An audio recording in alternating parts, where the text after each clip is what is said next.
Friends, తనకు డూపే అవసరం లేదంటున్న బాలయ్య, భయపడిపోతున్న దర్శక నిర్మాతలు. ఈ విషయం గురించి ఈ వీడియోలో క్షుణ్ణంగా తెలుసుకుందాం. బాలయ్య గారు తన కెరియర్లోనే ఎప్పుడూ లేనంత ఫామ్లో కొనసాగుతున్నారు. అఖండ తర్వాత ఆయన ప్రతి సినిమా కూడా బాక్సాఫీస్ వద్ద కలెక్షన్ల ఊచకోత కోస్తున్నాయి. ఆయన నుండి ఒక సినిమా వస్తుందంటే చాలు, టాలీవుడ్ థియేటర్ల వద్ద పండుగ వాతావరణం నెలకొంటుంది. ప్రస్తుతానికైతే బాలయ్య గారు బాబీ డైరెక్షన్లో ఒక సినిమాను చేస్తున్నారు.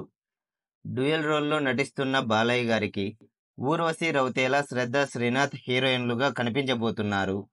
ఇప్పటికే బాలయ్య ఊర్వశి రౌతేలా జోడీ అదిరిపోయిందన్న కామెంట్లు చిత్ర బృందం నుండి వస్తున్నాయి. ఇక తాజాగా విడుదలైన గ్లిమ్స్ వీడియో కూడా ఈ సినిమాపై భారీ అంచనాలనే పెంచేసింది. అయితే ఈ అంచనాలను మరింతగా పెంచేసే న్యూస్ ఒకటి బయటికి వచ్చింది. బాలయ్య సినిమా అంటే భారీ యాక్షన్ సన్నివేశాలు ఉండడం కామన్. ఆ యాక్షన్ సన్నివేశాలలో బాలయ్య ఎంతగా విజృంభిస్తే అంతగా చూసే ప్రేక్షకులకు పూనకాలొస్తాయి. ఇకపోతే బాబీ తన సినిమాలో కళ్ళు చెదిరే యాక్షన్ సన్నివేశాలను డిజైన్ చేస్తున్నాడట. ఈ యాక్షన్ సన్నివేశాలకి భారీ స్థాయిలో ఖర్చు చేయబోతున్నారట. అంతా బాగుంది, కానీ ఈ యాక్షన్ సన్నివేశాల చిత్రీకరణలో బాలయ్య గారు తనకు ఎలాంటి డూపు అవసరం లేదని అంటున్నారట.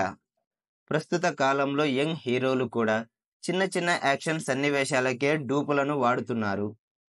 కానీ బాలయ్య గారు మాత్రం 63 ఏళ్ల వయసులో కూడా తనకు ఎలాంటి డూపులు అవసరం లేదని అంటున్నారు.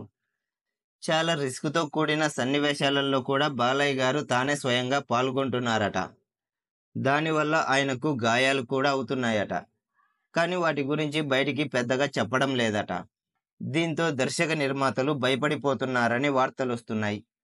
ఇప్పటికే ఇలాంటి రిస్క్తో కూడిన సీన్లలో బాలయ్య గారు ఎలాంటి డూపు లేకుండా పాల్గొనడం చాలా సినిమాలలో మనం చూశాం. లెజెండ్ సినిమాలో కూడా గుర్రంపై అద్దాలు పగలగొట్టే సన్నివేశాలు బాలయ్య ఎలాంటి డూపు లేకుండా చేయడం జరిగింది. దీంతో బాలయ్య అసలైన లెజెండ్ అని సోషల్ మీడియాలో పెద్ద ఎత్తున కామెంట్లు అయితే వినిపిస్తున్నాయి.